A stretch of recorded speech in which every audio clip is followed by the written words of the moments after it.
Coming back to you guys with another technique video. We're continuing this series, and today I'm going to talk to you about the spinnerbait. Spinnerbait is a very, very versatile technique bait, whatever you want to call it, that I used all over the country. North Dakota, South Dakota, Minnesota, you know, all the way down to Texas. Been fishing it quite a bit down there in the past. And what I primarily like to use this is for shallow water, and it's a search bait. If I'm looking for fish, if they're going to be up in the spawning flats, if they're there yet, if they're not there yet, if I'm looking for if the fish are starting to move up shallower like they are now in the fall. Today the temperature is only 53 degrees with air temperature, like I said, at 53. Water temperature is sitting about, I want to say about 62, 63 degrees. I haven't been to this lake for about 2 weeks. The water temperature's already dropped about 10 degrees just from this cold front we're having come through. And I don't know where the fish are at. I knew where they're at 2 weeks ago, but I don't know where they're at today. So what I'm going to be doing is throwing this spinnerbait around in shallow cover, trying to find where these fish are at. I'm going to talk about my setup a little bit here. Today I'm using a 7.2 KastKing Gear 2 rod. This is a medium heavy action rod.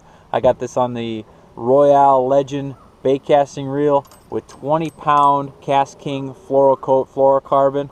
And the reason I elected to go with a little bit higher gear ratio reel instead of the Assassin is I'm speed burning this bait. I'm not really slow rolling it anywhere. I'm going to be burning it through the cover, keeping this big Colorado blade here up in the water column.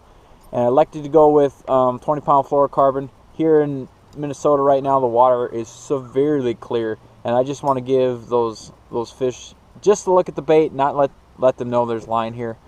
Again, using a medium heavy action rod because I'm going to be fishing, like you see here, these bulrushes, cattails, maybe even some docks.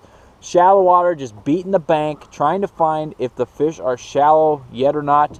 And so we're going to do this. It's another great technique for fun fishing, pond fishing, whatever you want to do. But for me, today, I'm going to be searching with it. Now you can see we got these pencil reeds, bulrushes, cattails mixed in. A lot of floating vegetation from recreational boats that blown into here, and lily pads as well. So all I'm going to be doing is just finding the pockets, casting out, finding the pockets, letting it hit, and just reeling it in. That's all I'm going to be doing. When I feel a bite, you set the hook and reel them in. Try and keep them out of that submerged vegetation, because we're only about 3-4 feet here. Even though the water temperature is reading, actually it's reading about 60 degrees, and keeping this bait high in the water column, giving it some pops to flare that skirt. And all I'm looking for here is little cubbies, little holes, little points, and I'm going to wait and see if I can get bit and kind of let the fish tell me what they want. If they want it faster, burning, maybe a little slower. If they're even shallow at all, maybe I need to go out a little deeper and fish some deeper bulrushes or some cleaner bottom, a little bit deeper docks and stuff like that. But the only way I'm going to be able to know that is if I fish around here for a little bit, and I'll take you guys with me.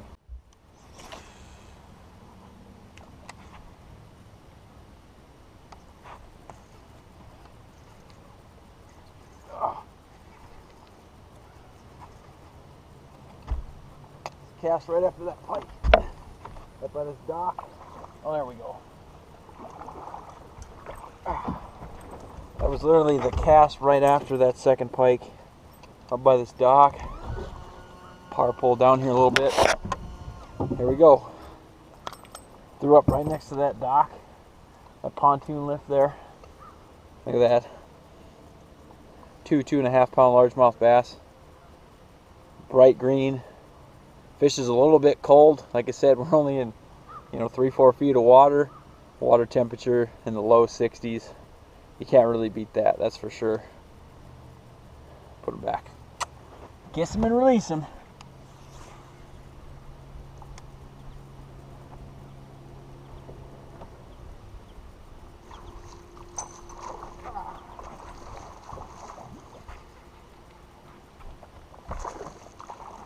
One by that dock. There we go. 3 casts later. Other side of that dock there. About a pound fish. And again, since I got 2 bites here, in a tournament scenario, I'd sit down and chill and throw something slower. Put him back. Throw something slower. But even if you're fun fishing, you got multiple people. Even if you don't have power poles or whatever you're using to stay in place, you're in a kayak, whatever. I don't care what you're using. A spinnerbait's a great bait to find fish. Let's see if there's another one. Another tip I want to give you guys, or not really a tip, just kind of my personal preference. I get asked a few times from family, friends, different people, what color spinnerbait should I use? And for me, a really good confident spinnerbait is just a classic white spinnerbait. Now, if you notice this one, I'm using the Colorado blade there, a little bit wider blade. This makes the bait, since it's displacing more water than a willow blade, which is thinner, it's keeping it higher in the water column. It might not necessarily make as much noise because most of the time a willow blade spinnerbait has 2 blades on it, but it's keeping it higher in the water column. Both of them work great. When it comes to colors, oh, there's one. Oh my gosh, that's a big one. Oh my gosh. Holy cow. Oh, we were putting on a clinic. Look at that. Ugh. Look how deep that is. Spinnerbait, boys and girls. There we go. Putting on that feed bag. That's another 3.5 pounder. Look at that big mouth, big bucket mouth. Mwah. Like I said here before I was interrupted, I'll take that interruption all day from that fish. But most of the time I'm going to be using a white spinnerbait or white and chartreuse. I have used yellow. Yellow happens to be my favorite color, so I throw a lot of yellow baits just because I like them. It seems like bass seem to like yellow stuff as well. Don't ask me why. But this is your shad color. We don't necessarily have shad up here in Minnesota, North Dakota. I think there might be a few lakes, but it gets too cold for them. They die off, ice up and stuff like that. But here's another tip. I like it. I was throwing that bait ways up there. It's a cloudy day. I can see the white spinnerbait. I can see it with my eyes. And when I see it disappear, either I'm going to pop it, trying to rip it through the weeds, or I'm going to when I pop it, and my rod starts bending over again, well then I know it's a fish. There, I was watching this bait, talking to you guys, all of a sudden, boom, the white disappears, kind of pop it, well it pulled back, keep reeling it, here we got a nice fish. So it's not necessarily, it's kind of a two-way street. The bass seem to like the color, and I like it so I can see them even on a cloudy day like today. I can see the bait when it disappears. So I hope you guys found that information and all those fish catches exciting and learned something.